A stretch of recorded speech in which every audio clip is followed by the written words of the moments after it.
સુરેન્દ્રનગર જિલ્લાના ચોટીલા અમદાવાદ હાઈવે કાળા ડિબાંગ ધુમાડાઓથી ઢંકાઈ ગયો હતો। સાંગાણી ગામ નજીક બપોરે એક ખાનગી લક્ઝરી બસમાં અચાનક આગ ભભૂકી ઉઠી હતી, જેને પગલે જીવ બચાવ મુસાફરો ચીરાતીસકરી સાથે દોડધામ કરતા જોવા મળ્યા।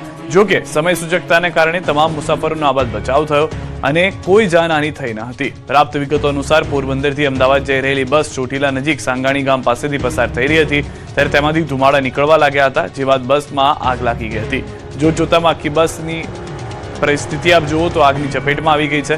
બસ સળગતી જોઈને મુસાફરોમાં જીવ બચાવવા માટે દોડાધામ થઈ ગઈ હતી। બસના ડ્રાઈવર અને ક્લીનરે તાત્કાલિક નિર્ણય લઈને બસને રોકી દીધી અને તમામ મુસાફરોને સુરક્ષિત રીતે નીચે ઉતારી દીધા।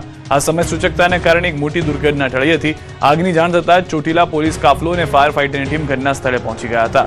જો કે આગ એટલી વિકરાળ હતી કે બસ સંપૂર્ણ બળીને ખાક થઈ ગઈ। આ ઘટનાને પગલે હાઈવે પર થોડા સમય માટે ટ્રાફિક જામ પણ સર્જાયો। રોડ પર કાળા ડિબાંગ વાદળો જોવા મળી રહ્યા હતા, જે ધુમાડાના કારણે થયા। દૂર દૂર સુધી ધુમાડાના ગોટે ગોટા દેખાયા। પ્રાથમિક તારણ મુજબ શોર્ટ સર્કિટના કારણે આગ લાગી હોવાનું અનુમાન છે। આજથી 4 દિવસ પહેલા ચોટીલા રાજકોટ નેશનલ હાઈવે પર સાંગાણી ગામ નજીક જ અમદાવાદથી રાજકોટ જતી ટ્રાવેલ્સ બસ અને ડામર ભરેલા ટેન્કર વચ્ચે થયેલી અથડામણમાં 4 મુસાફર જીવતા સળગી ગયા હતા।